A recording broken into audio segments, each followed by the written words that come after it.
Mosport Park, about an hour's drive east of Toronto, and since 1961, Canada's home of motor racing. And today it will be the IMSA World Sports Cars attacking the high-speed corners and long straightaways of this famous track in the Chrysler Mosport 500.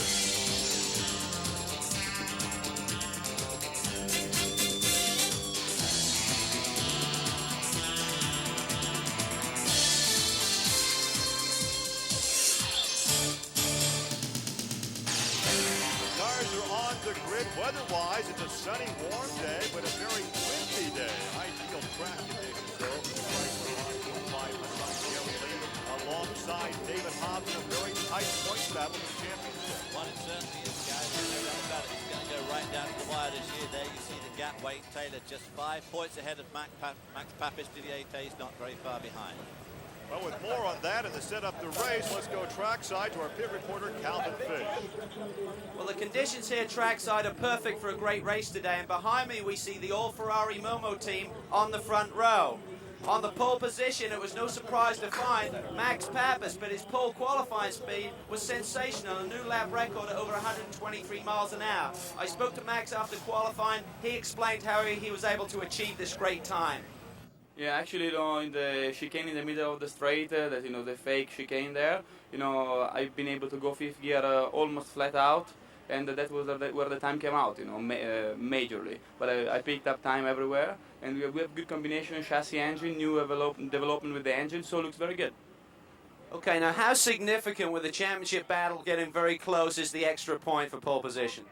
It's extremely important. Every point, every lap ahead, is very important. But it's extremely important to be ahead of the Oldsmobile in the end of the race, and this is our major goal. Now, alongside Max on the front row is the number 66 car, and this car was qualified by the Belgian Didier Tay's. It seems over the last couple of race weekends that this team has really gelled together and started to work as a unit. I spoke to Didier after qualifying, and he explained the benefit of having the team working together a lot better. Of course I am a team player, but I'm third in the championship now, and I still have a chance, I don't know if to be champion, but at least to be second or third, and I have to think about that too. But I think we're part of a team, and we're part of a spirit also with Kevin Durant and Momo and Ferrari, and we play that game first. Now back here on the fourth row of the grid, we find the Oldsmobile AURORA, the pole sitter in GTS1. Now it wasn't one of the veteran drivers who put this car on the pole, but IMSA rookie Brian Cunningham. He's used to running the sprint car format of the British Formula 3 Championship over in Europe. And after qualifying, I spoke to him about how he would have to change his strategy for today's race. Yeah, it's quite a bit different. You got 1,000 more pounds here, and you've about 600 horsepower more. It's a very big difference. These cars don't stop; those do. These cars don't handle very well. It is a big change, and it took me quite a bit of time to really learn the car again. Once I got into it, it's a good rhythm car. Now at Sears Point, we saw a change in fortune for the BMW M3 team. They took their first victory of the year in the GTS2 class, along with a 1-2-3 finish. Now the pole sitter for today's race is Bill AUBERLEN, and I spoke to Bill after qualifying about how tough it is to be drafted into this BMW team to play a backup role to the veteran Pete Halsma. Well, in the beginning it's tough, and in Sears Point, my job was just to block Pete's back door. And halfway through the race, Pete was really pacing his tires. He was trying to keep them under him. And I start calling in on the team on my radio. Hey, is it okay if I pass? No, absolutely not. Well, I'm used to it now. I mean, this is. I'm just lucky to be here driving with BMW. I mean, it's a real honor. I mean, there's probably 1,000 people that would kill to be here. So I'm gonna do my job. I'll do it as good as I can. This weekend I get to actually run for the win. If I can get the car in the lead and keep it in good enough shape, then Pete's gonna hop into it for the second half of the race. And maybe we can win this one. Well, guys, I've driven here at Mosport Park, and it's one of the most challenging and daunting racetracks in all of North America. And as you know, David, it not only tests the skill of the driver, but also their nerve.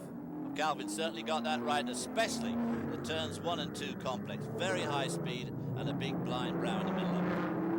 Track 2.5 miles, 10 turns to challenge these drivers. You can see a Viper pace car out in front, the thumbs up to the corner workers, a pair of Ferraris starting up in front. So we'll see what happens with the starting lineup coming up next. Stay with us.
I guess he can't have done, of course, that lap speed of 123 miles an hour. It obviously can't have had a lot of difference, but it's always something else with these guys. This is the top of the hill.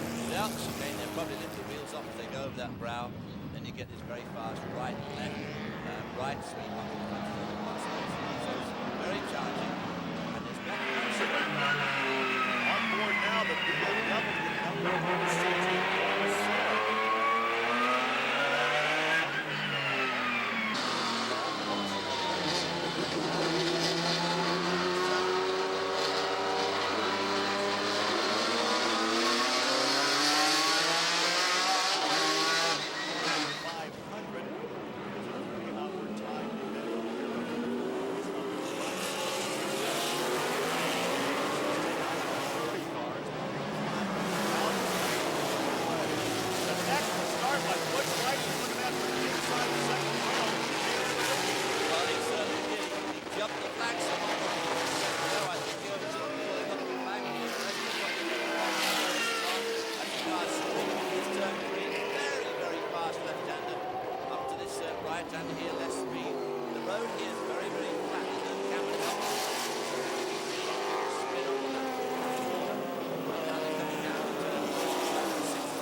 uphill right here as you break the turn 5. So it's just overtaking there. It's just overtaking turn 6. The big thing about this turn 6 here is to get a good exit speed. You can lead the good flags and it's going to be Leitzinger has full power. A Mark III chassis with a FERRARI. Another Mark III chassis with the AURORA power. Yellow, blue, and white on the point standings. There's that chicane. Not terribly effective. On the other hand, Wayne Taylor now trying to get around that second place as well. He's got the car to go to this last complex of Plus Bentley in yellow. Wayne Taylor pulls it on the inside, going to turn 1. Trying to squeeze by. He does so. Wayne Taylor picks up one position, goes to third. Wayne Taylor has won 4 of 7 runs so far this season. Give a tip and a half. That car has been directed back Yeah, they've done a marvelous job this year. Wayne Taylor, of course, is spearheading the Riley Scott campaign this year with that Aurora engine, Riley Scott chassis, and it is a very, very quick car. This is the sort of circuit where that Riley Scott chassis really excels. There are lots of downforce and lots of already dropped back to the other position as VELEZ. Sandy Ferrari was by. He's now in the fourth position. Ready is fifth.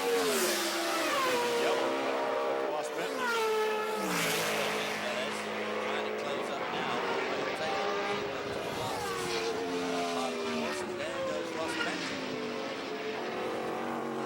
So Ross Bentley picks up the course. He's actually starting to get a bit strung out here. Walk over the ball.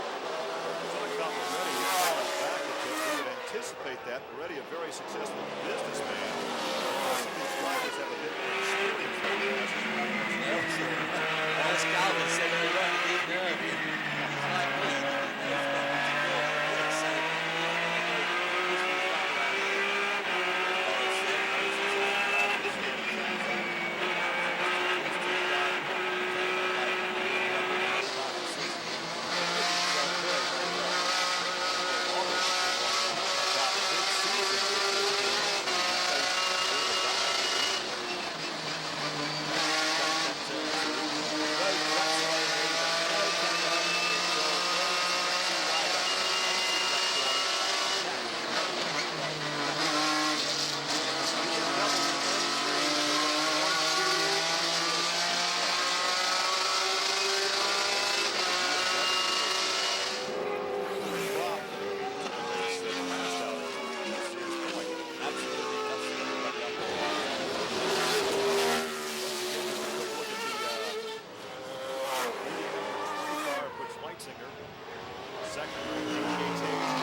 Notice he's in the 30 Ferrari this time. wow, yeah. Turn 2, turn 1 right, kicking up the dirt on the exit, bouncing up that curve. That is one problem.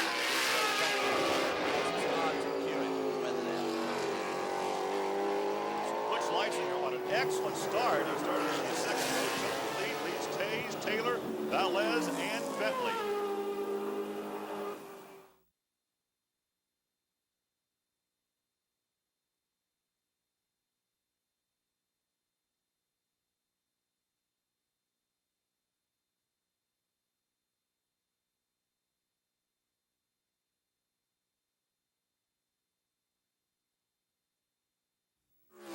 Welcome back to the Chrysler Mosport 500. Gary Lee along with David Hobbs and Calvin Fish. We had a full Porschello.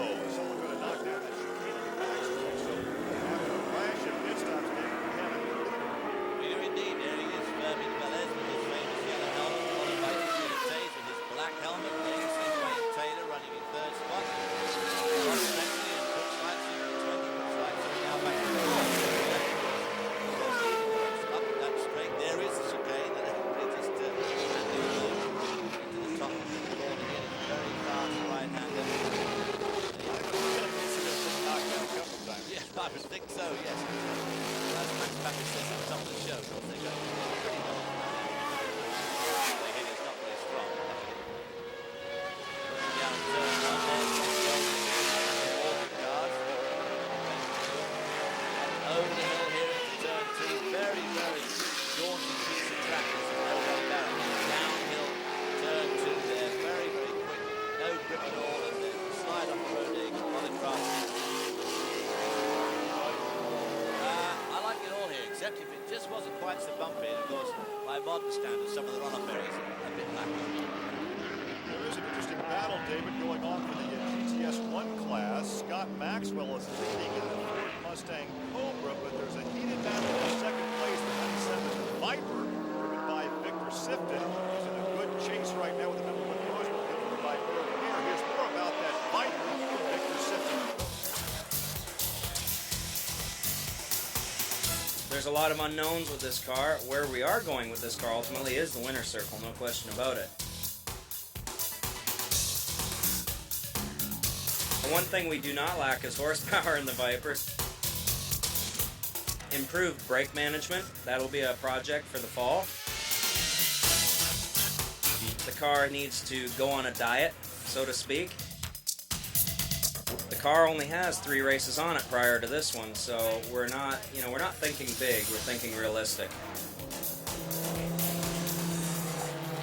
This year we were presented with the opportunity to become partners with Chrysler, and there's an old saying in motorsports, when the factory train comes by your door, it only stops once, so you better climb on if you want to keep going. We're very fortunate to be in this position with Chrysler, and I think long term we'd like to continue to be partners with them. And right now, in the next 2-3 years, GT racing in the form of endurance racing, 3 to 6 to 9 hour races, the occasional 24-hour race put in there. And we feel that that is an appropriate place for Canasca Motorsport to be right now. And right now, Victor is in a good battle for second position. There, that's the GTS 1 class. That's an exotic race car, and we're going to see that in Victor in the future. Well, of course, he was talking about horsepower. I mean, this thing's got an 8-litre V10 engine. It's very sophisticated. As he said, they haven't had many races under their belt. They went to Le Mans this year. There's some heavy hitters. Woo! Old HOERR locking up the right front there as they go into that turn 3 complex. But the HOERR car this year has been extremely quick in this class. So for the Viper to be doing as well as it's doing, especially around here at Mosport, says a lot for the car, for the drivers, for the powertrain. They've got their new Brembo brakes. They've got a lighter bodywork on it, so the thing is definitely coming to life. There's no doubt about it. It will be a winner, but it's going to take some getting there. They thought it was going to be easier than it is, I think. But Victor said the key phrase, factory backing. I liked his comment there, the factory train. Once he better get on board. I haven't heard. He said it was a famous saying in racing. I haven't heard it myself, but it certainly could well become a famous saying. Like opportunity knocks but once. Yeah, it certainly does.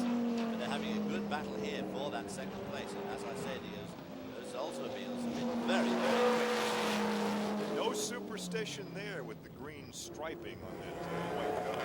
No, absolutely not. Blends well with the lovely green backdrop here at Mosport Park. There's another good battle now in the World Sports Cars. Wayne Taylor in that yellow, blue, and white Mark III is now third, and right behind him is Butch Leitzinger. Now, Butch, remember, led early on to the first first round of pit stop.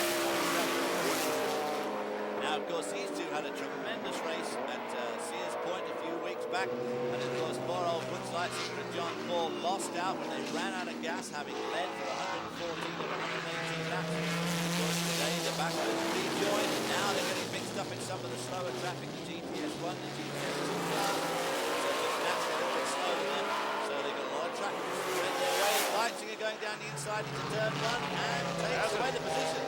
Butch Leitzinger moves around Wayne Taylor for third spot. Taylor drops to fourth, and again it was done thanks to traffic.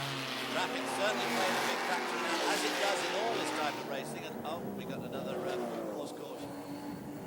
Yeah, and once again, the reason for this caution, guess what?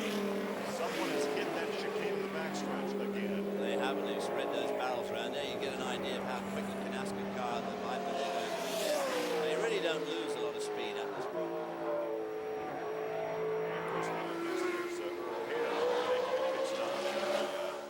Aurora Olds.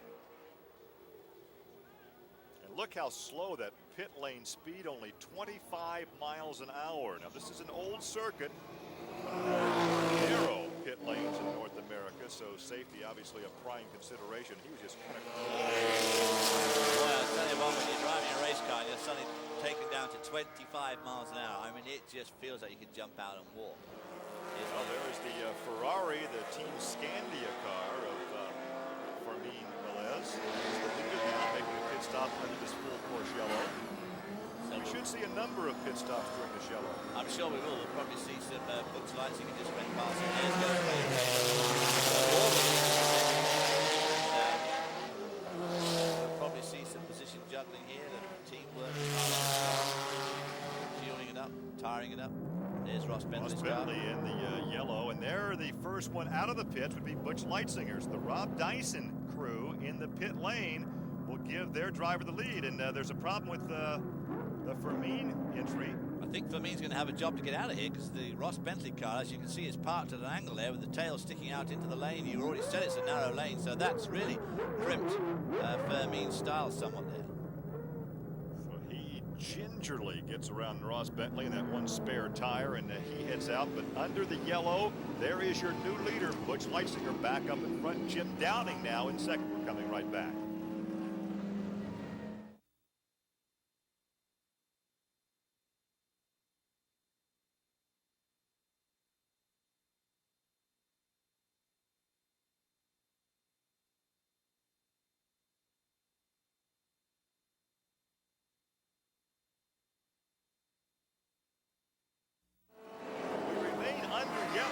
Mosport Park, the leader again is number 20, Butch Leitzinger. He was third. The yellow came out in wholesale pit stops, but the Rob Dyson crew got him in and got him back out in the lead. And in the pits, the number 10 Eclipse Racing Buick Magnum V6 powered car, driven by former IndyCar driver John Jones. This is the brainchild of Neil Jameson.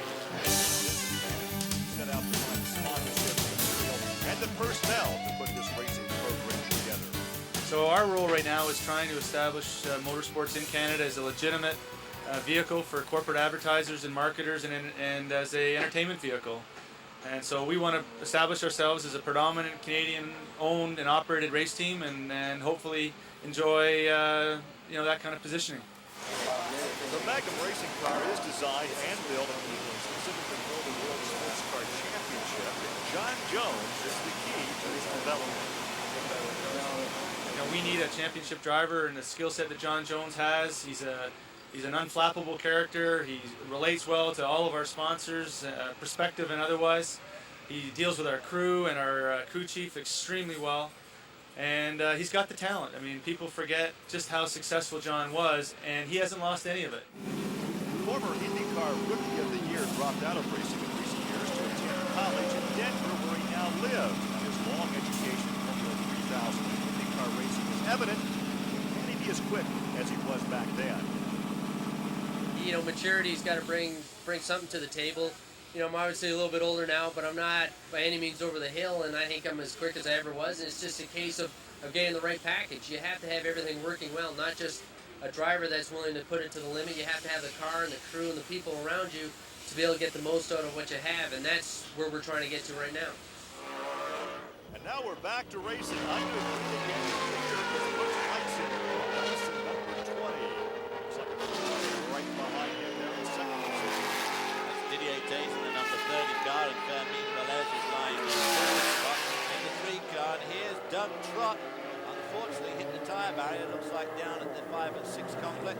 The gravel trap. Is he going to be able to get out? Yeah, looks like he can. So hopefully that won't mean any sort of caution. It was the Porsche 911 in the GTS 2 class. He was off there at the Moss corner.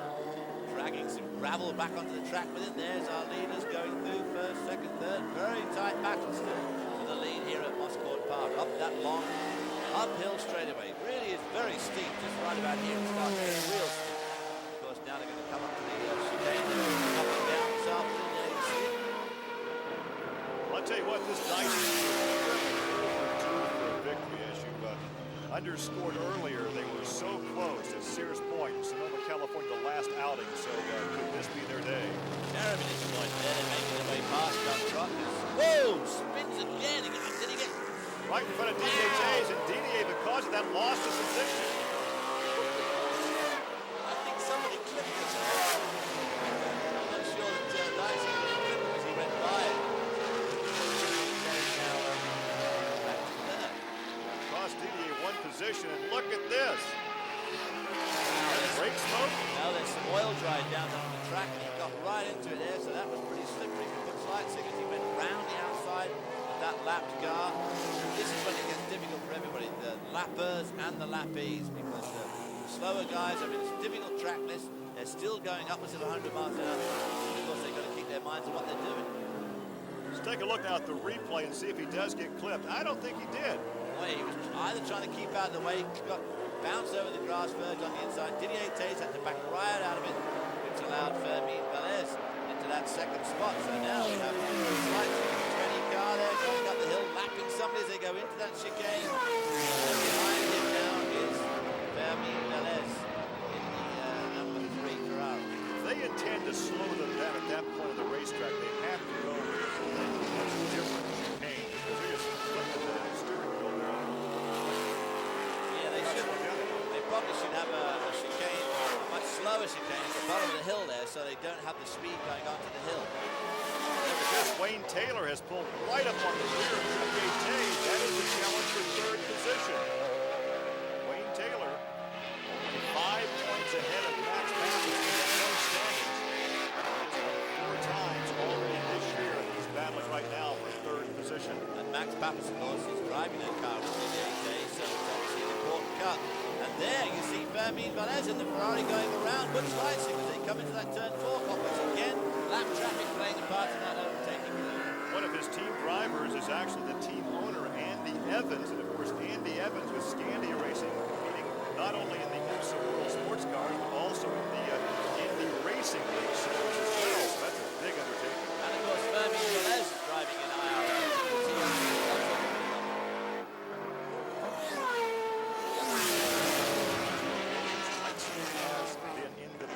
Right now, your defending World Sports Car champion is now up in front. Les goes away in the escape Ferrari.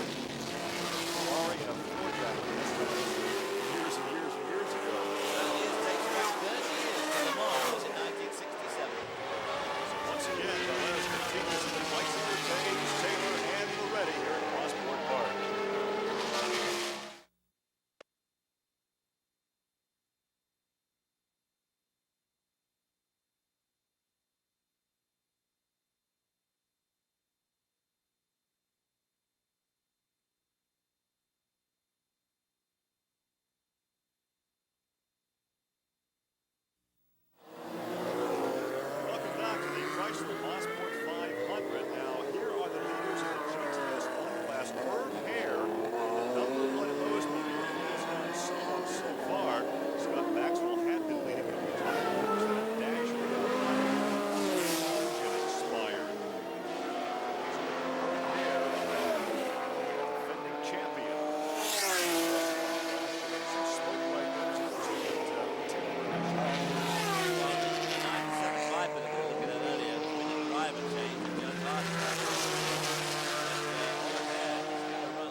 Here's a look now at the GTS leaders. Boris Said is still in the car. He'll give way to his teammate Paulsboro on the next pit stop. Right behind Said and giving chase is veteran HURLEY Haywood. And the Porsche number 26 car is driven by Tom Hessert. Designed by Lee Dykstra. Now for Haywood, this is his first time back at Mosport since 1988. He knows about the challenges of racing in this race. Mosport really is one of the most difficult tracks, I think, in North America. It's also potentially one of the most dangerous. There's a lot of places here that if you don't, if you aren't really careful, you can get off, and the consequences are going to be quite serious. I broke my leg really badly here in '83 down in turn 3, so I've got a lot of respect for this place, and if you approach it with respect, you usually get through the weekend all right. Of course, Haywood is seen as one of the best endurance drivers in the world. He's driven against the best, won everywhere. You ready? We're going to pull you off pit lane for a minute. Or in a minute. Oh, you are? And win. I didn't know you were out here. I got it. Yeah, well, I didn't want you to be... You are driving your car at 80%. So you have to drive it at 100% of 80%. And that's quite a task to be able to do that, to know where that line is. You don't want to beat the car up. You don't want to abuse the car. Like, you know, if you were doing a sprint race, an hour race, say, you wouldn't worry about the gearbox. You wouldn't worry about the brakes. You wouldn't worry about that. You just go as fast as you can go. But in these long distance races, you have to pick a line that you draw, and then you have to drive to 100% of that, whatever that line is. So it's difficult, and some people have that knack to be able to tell where that line is, and those people are the ones that are successful in these long distance races.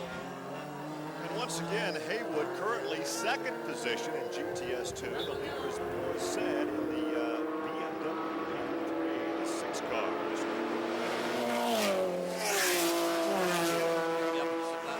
Look at this, the chicane is gone. Somebody's whacked the chicane again, and that will bring out a full Porsche yellow. It'll also bring about some pit stops and some driver changes. I'm sure it will at this stage of the race. As you can say, the chicane has really gone this time. There you see the tyre marks that look like took somebody into the chicane. It is in the faster part of the track. There is Fermin VELEZ, the number 3 car, pulling into the pit. So Fermin VELEZ will no doubt drop out of the lead at this stage, and we'll see what happens after the pit stops and all the positions are shuffled around. Pit road speed limit 25 miles an hour. A glance right there at Max Papis. He is ready to take over for this car right here. DDA Tays.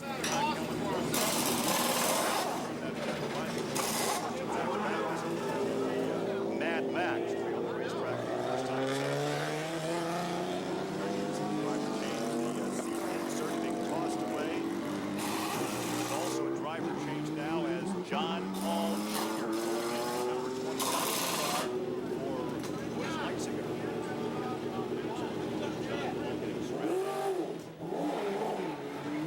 So Fermin VELEZ looks like he's out first. He stays in the cockpit. Will we see only one driver change today? I don't think you're going to see a driver change on that car at all, probably. I think VELEZ will go the distance. I think so, yeah. But you think now that Max Papis will stay in the car, you think that John Paul Jr. will stay in the car? Yes, I would say so from now on. There you see Wayne Taylor. Well, Taylor is teamed with Jim Pace, but I would guess that maybe Taylor would go the distance today. Once again, he's only 5 points ahead of Max Papis in the overall points championship. But right now we show John Paul Jr. out in front after this round of pit stops here at Mosport Park.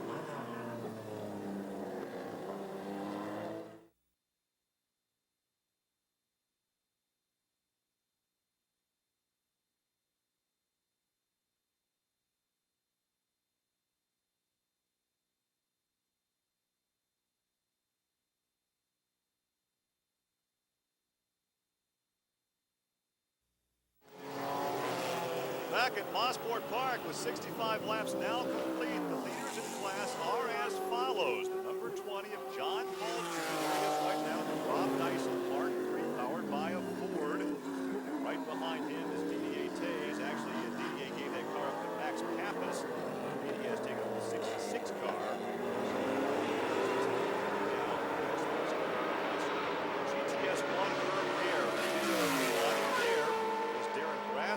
had been running in third position behind Joe Vardy, the number 97 Viper. GTS Auburn leads the 7 car, the 6 car Pete Halsmer, and Tom Hester. Look at the top two right there. John Paul Jr. right behind John Paul is the Ferrari of Max Papis. Papis did not start the race. He qualified the car. DKJ's actually started this number 30 Ferrari and then gave way to Max Papis. Yeah, he did a pretty good job early on, there's no doubt about it. Kept the car up near the front, and John Paul Jr. doing a good job. Wayne Taylor coming in the pit. Stop and go, maybe stop and see the 25-mile-an-hour limit. Tom there. Hessert Tom is Hessert. off the track. Tom Hessert, the number 26 Porsche that we spotlighted for you just a few minutes ago. Off course. That is off the carousel. Doesn't look too badly damaged. He ran into that tire barrier. It looks like he's going to get out. Oh, Here's what happened. He gets together with Pete Halsmer. He got together with Pete Halsmer in the carousel, went for a long looping slide, and there's some rather slight contact.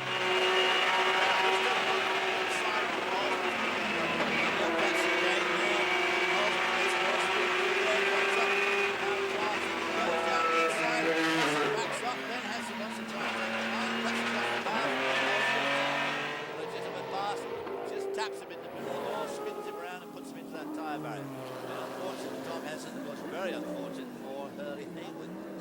Back up to your leaders, your overall leader now, John Paul Jr. And here is another stop-and-go penalty for Wayne Taylor. And Wayne not very happy. He's been exceeding the speed limit. Look at this. Look at the gesture from the cockpit. That might get a fine for the team. Well, that's very nice of him to wave for the official by that. I think it shows an act of friendship there because he was waving irate in the cockpit. That's his second stop-and-go penalty for exceeding the 25-mile-an-hour speed limit. Well, now that is very irresponsible of him, really, you know. I mean, to exceed it on a regular pit stop at 25 mile an hour, obviously it's pretty easy to do. Then to get two stop-and-goes and exceed the speed limit on the stop-and-go penalty in and out. And how costly is this for the points championship? Absolutely. Here the guy is in an absolute knockdown, drag-out race with that red Ferrari just going over the hill there. Here you see Wayne Taylor now opening really up as he goes on the inside of Pete Halsmer there in the number 6 BMW. Back to the leaders again. So Wayne Taylor now got his work really cut out. Well, David, it's always fun to watch Max Papis pass throughout the makeup. It'll be fun to watch to see what Wayne Taylor can do with this deficit that he has made for himself with those stop-and-go penalties because of exceeding the 25-mile-an-hour speed limit. And you mentioned it earlier, it's so difficult to go from racing speed to go down to 25 miles an hour. That's the slowest pit speed any place in North America. Well, it is, but of course there's obviously a reason for it. Narrow pit lane, we saw that earlier on with FERMIN. There's a chicane being put back up, and Papis trying to go down the inside. John Paul, this is a tremendous race for lead. Again, these cars, of course, got a little bit of downforce, so if you get too close to the car in front in the wrong place, you're going to lose valuable downforce. We've talked about that this season. The Mark III chassis unfortunately more downforce than the Ferrari, but the Ferrari has more horsepower. Absolutely.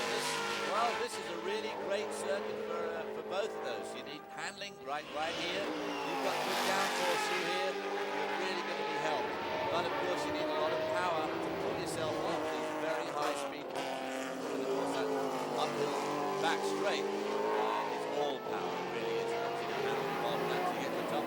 Here you see Pete Halsmer. Oh, and he's not being easy to pass here, so that's taken a lot of momentum away from John Paul as he slips down the inside of Pete Halsmer. That allows Max Papis to make up more ground. He stays on the high side. No, he dips back into the apex of that corner. So it's a Halsmer sandwich right now, and there goes Papis. I tell you what, Pete Halsmer won't be very popular, those two guys now, getting in the way of such a frenetic race as that. Of course, this brings back some fond memories of Ken Miles and Lloyd Ruby and Ford investing in Ferrari and Sebring. Absolutely, and of course at the same time, the big one, the big prize was Le Mans, and of course finally Ford won that. That's a good shootout between Ford and Ferrari in Canada. We're at Mosport Park. We'll come back with more as John Paul Jr. continues to lead.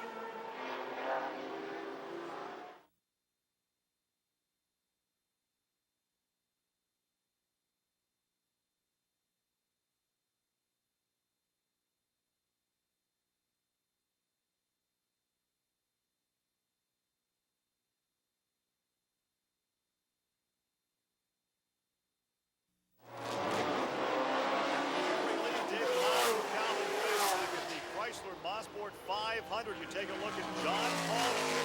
He leads the parade right now, but he has Mad Max right on his heels.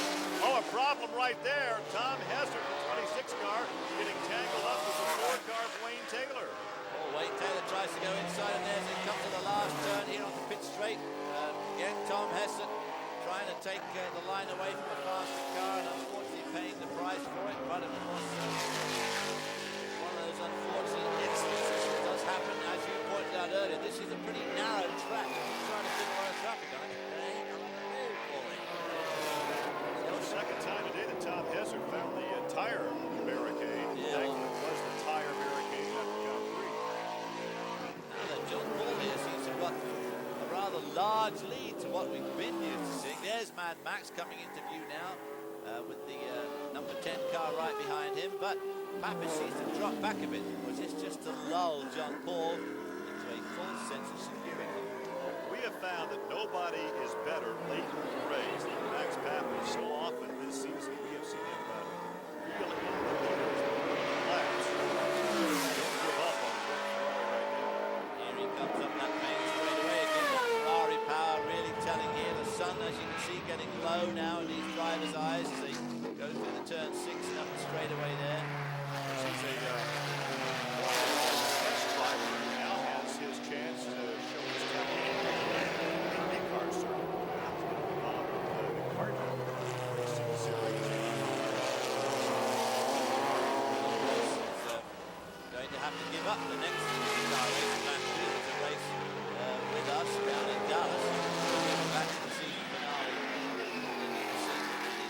So we need to see how Max does that. Now this is something that John Paul doesn't lead. He pulled out a good lead, then he got hung up badly behind that slower WSC car, so that is going to cost him some time, a lot of time, in fact, to allow Max Papis to catch up. In fact, that's John and the MKIII car, yeah, so he There's the car owner, the team leader, actually, Scambia Racing. So there's a Ferrari now lap back, and there's Max Papis now caught up behind Andy Evans. That will slow his progress. But he caught up with him in a place. He caught up with him at the beginning of the straight. He'll probably blow by on the straight. He's done it already. But poor old John Paul got caught in that turns 1, 2, 3 complex and lost a lot of time trying to get around Andy Evans. So the gap now, just in that one lap, has closed up significantly. So Max now in hot pursuit of the number 24 John Paul. Very underrated driver, great young driver. Unfortunately, he's probably missed his best now. Didn't get the opportunity he wanted earlier on. He still in all really knows how to ride a race car. Of course, he was a GT champion when he was very, very young. As you say, very underrated. You give this guy a good set of wheels and he'll put a history in his day to day. He's one of these guys that jumps into an IndyCar when he hasn't driven one for maybe a couple of years. He qualifies in the middle of the pack and blows up a lot of people.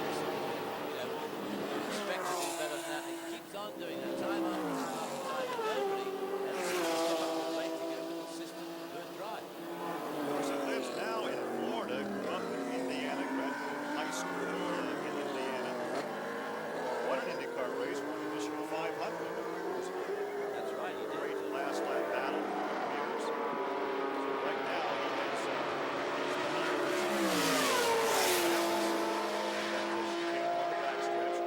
So once again, we talked about it before. It's a great battle between Ford and Ferrari. Of course, all the Ford fans, the battles that they used to Ford out in front. It's the chassis, which is the Mark III, against the Ferrari. The waning laps of this 3-hour event, John Paul continues to lead.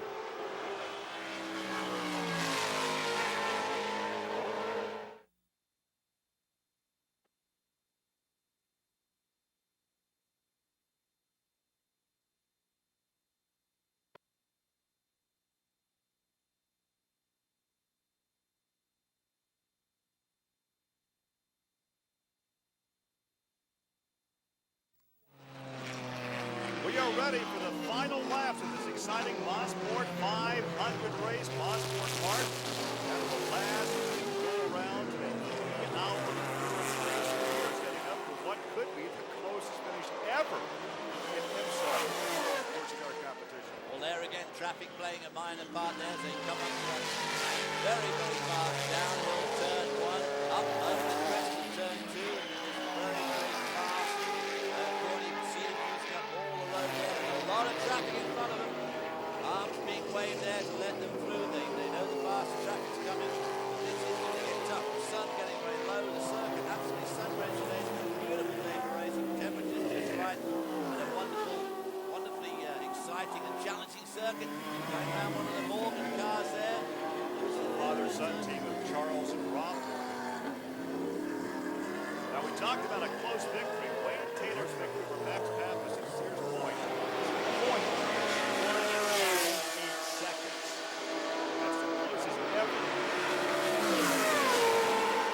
Well, it's certainly going to be pretty close at the moment. Now this is where Papis is really quick to come up that chicane. He's very quick into this corner. Carousel, this is long right-hander. Again, no more traffic. Now that's what the BMW is not quite so easy to overtake. That's Bill Alderman's car, right? 7th car. Hopefully they get by him, so the battle continues. Yeah. Well, John Paul certainly seems to have the ability to hold Papis off through these fast corners. Riley's stock car seems to be just a little bit quicker, but Papis now coming up on him into turn 3. Unlike the last outing, fuel consumption is not a problem. Both these drivers have ample fuel on board, so this shootout will continue. Right, now this is where Max Papis needs to really get a good run through these corners. Very important to get a really good run off here. Then he can possibly use the draft of the Riley Scott car off John Paul as he pulls himself up this quick straight. There's the Viper running in second spot. Glass. Look at Papis moving in on the Riley Scott car. He come up straight away, but of course that chicane is going to make it difficult overtaking. They are racing now to the white flag. We'll have just over a lap to go. There's the Viper. They go by Barney. Giving them plenty of room. Joe Vardy's very experienced and knows how to let traffic through. Very well done there by Joe Vardy. There is the white flag. 1 lap to go. After 3 hours, it comes down to a 1-lap shootout. 2.5 miles over the 10-turn road course here at Mosport Park. Well, there's no doubt about it that the WSC, the World Sports Cars races this year have all been incredibly tight, close to pushing in. So again, we're having an absolutely dynamic last hour and a half of racing in the Mosport. Then they've got a slower driver on BMW. Third BMW entry here for Tom Wilmer Racing. But he's in a race with the car in front of him, so that is going to make difficult traffic here as they come to the start of this long uphill straight for the last time. Passing on the outside. Right-hander. There comes Papis. Papis going for the lead on the outside. He has it. Max Papis takes the lead. A daring pass to the chicane. He took on the outside. Wow, what a move by Max Papis. Now, let's see what John Paul will have for Max. Final couple of turns. Here it comes now. Here he comes on the inside. He takes the lead. Wow, John Paul goes down. I can't believe that. The last turn there to the checkered flag, and John Paul preserves the victory for the Rob Dyson team. They pick up the first for the Mark chassis, the Ford power plant. What a move on the last turn, the last lap. John Paul takes the victory.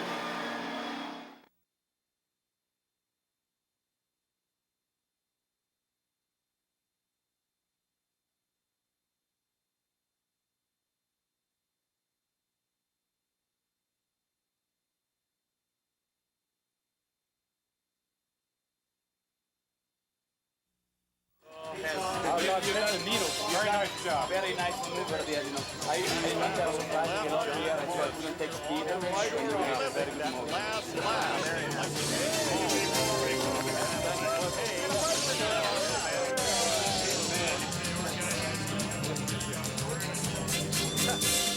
Okay, I'm here with the 2 winners. What a race. Butch, you took it off strong at the start, put it out front, and then you turned over. JP, you got to be very happy. Oh, yeah. I mean, the job that this guy did was phenomenal. I mean, I kept on looking up. I tried to do whatever chores I could around, just I wouldn't pay attention to the race. Every time I looked up, he had a bigger lead. At the end there, he just did it. JP, I don't think everyone on the crew knew what happened there at the end. I spoke to Pat Smith. He said something about turning over to the reserve so you didn't stumble at the end. He said you may have done that and you lost the lead momentarily during the last quarter lap. Yeah, I was fumbling with it, and I didn't get the run on the back straight very good. And it coughed when it switched over to reserve, and he was beside me. Beat me through the chicane, and as I tucked in behind him, I told Butch, I said if it was last corner, last lap, I was diving for the hairpin, for the apex. And I got a run on him through the carousel, and I set up for it. It worked. 2 races left in the season. Dallas and Daytona. Wayne Taylor by only 1 over Max Papis and PJ Tays in third. Butch LEITZINGER fourth. And Ross Bentley fifth. Now, the winner of the EXXON 3 GS1 class, that's HOERR. Look at what his victory is. The point standard is HOERR. Class field. And Carl Morgan as we go back on the pit lane. And Calvin Fish. Okay, I'm standing by with the Bricks Racing team of Darren Brasfield, Brian Cunningham, and Irv here, and they had plans to get Darren in the correct car to tighten up this championship, but it seemed like the best laid plans went awry today, Irv, as you were the only one who got in the winning car. Yeah, you know, the one car early on there, we got a 10-second penalty for a pit infraction, and so we thought, well, you know, both cars are running about the same, and the ideal thing would be for, you know, to Darren and Brian get the win, but didn't work out that way. But you know, I wanted my hats off to the Viper team. Those guys really kept us honest today. This was the most fun we've had racing all year because we had to race them right up till a few laps from the end there when I finally got by Joe. But you know, he was a gentleman about it. Once I got inside him there, he didn't fight me because that thing's got a ton of horsepower. And in the EXXON Supreme GS2 class, as Boris said, all for the BMW taking the top honors. Of Larry Schumacher. Back to the pit lane and The winners in the GTS2 category are Boris Said and Pete Hosmer driving the BMW M3. Boris, you put the car out front, doing a great job before you turn it over to Pete. Yeah, I mean, all the Tom Milner guys gave us a great car. We had a really good pit stop, and for Valvoline and BMW, I mean, the track really suited us. And I mean, it was a lot of fun out there. Hurley chased us really hard, but we were able to stay ahead of him. And I mean, that was just a lot of fun. And hats off to the crew and Pete for bringing it home. It was a great day. Pete, you got to be happy. Obviously, a long wait there, waiting to get in the car, but they waited long enough so you get your points and everything, and you're obviously in a strong car today. Well, obviously, I mean, the guys are really starting to show the strength of the team. You know, they've worked at it and worked at it and worked at it, and I knew it would eventually come around, and it really has. It was this move by John Paul